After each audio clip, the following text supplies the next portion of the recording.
This is the John Thomson exhibition video blog. I'm Yang Mei Ui.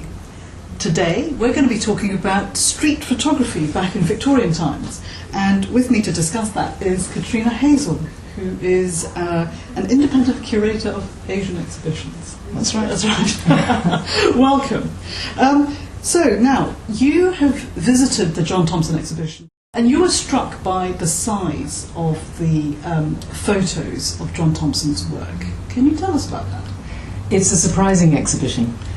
You expect that photographs that are 150 years old will be shown in a way that's, they themselves will be fairly small and might be quite dark, possibly damaged, shown in dark circumstances. This exhibition is light, wonderful black and white images in very contemporary white surrounds and white frames against coloured walls. And some of the images, I believe there's over 100 images in the exhibition, photographs in the exhibition, and about a quarter of those are very large. They're perhaps a metre, almost life-size. Wow. Absolutely amazing. Gosh, so, I've been to different photo exhibitions, and particularly the old ones, the kind of Victorian period. You tend to have this tiny little picture, and you're all jostling at each other, trying to peer into it. But this is not the case here. I mean, they're huge, aren't they?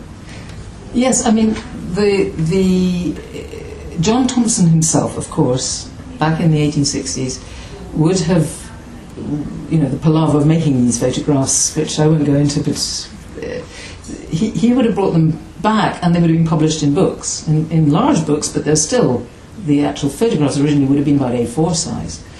So the curator of this exhibition has made a decision to say, well, they're digitised by the Wellcome, who owns them, the Wellcome Trust that owns them. So why not show them larger? John Thomson would have been delighted, I think.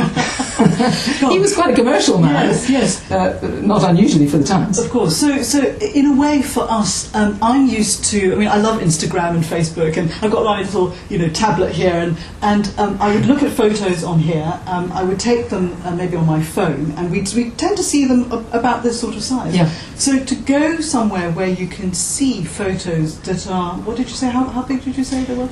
Well, some are life-size, so when you've got figures, you can imagine that you might only have a three-quarter figure, but that three-quarter figure on the wall is going to be your size. Your size. Yeah. No, they're not all that size, but about over a metre, quite a few of them, over a metre, and others still large. So you go into the exhibition and feel it's very refreshing and very contemporary, and it's not what you expect. Yes, and the subjects of those photographs would be street scenes, people from Victorian times, 1860s, in China and old Siam. So you're seeing, it's just giving me goosebumps, these people from 150 years ago, life-size, in front of you. Absolutely. Well, the life-size ones may be more the portrait ones, my memory, but I love, and I am very interested in, the street photographs. And what is extraordinary, he was absolutely revolutionary. It's hard to imagine just what he did, because other early photographers who were exploring places like China, and he wasn't the only one, in the 1860s and 70s, they would have taken photographs out of the studio, not just portrait photographs, but they concentrated mainly, for whatever reason, there's probably commercial reasons, on landscape or on architecture and war. Thomson took photographs of landscape and architecture, and you'll see plenty of them in the exhibition, along with portraits.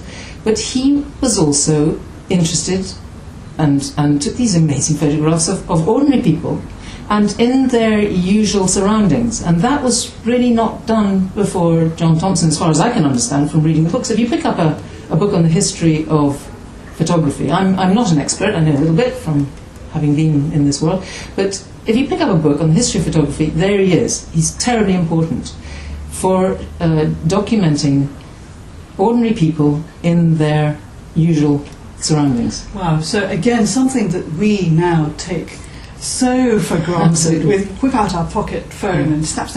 Yeah. For that time, 150 years ago, he was a pioneer. He was a pioneer. He was one of the first.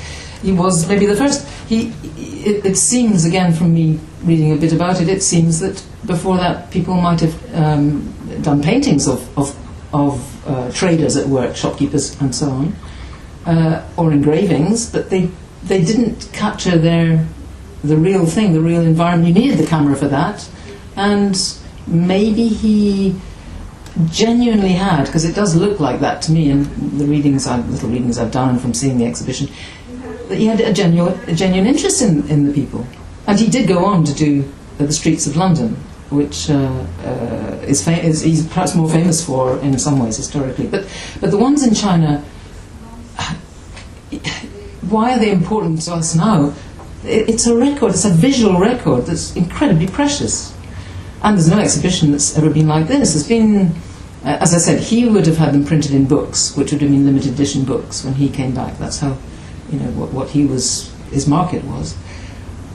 Exhibitions, as far as I know, speaking to the curator, looking it up, there was an exhibition that the British Council showed back in the 90s. There was one the National Library of Scotland showed.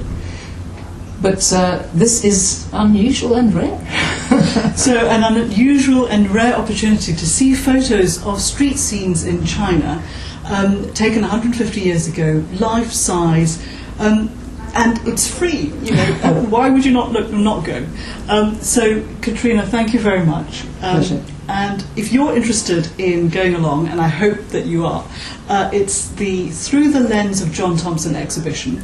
It's on at the Brunei Gallery at SOAS in London, and it runs from the 13th of April to the 23rd of June. It's free, as I've said, and to find out more, please go to the website johnthomsonexhibition.org.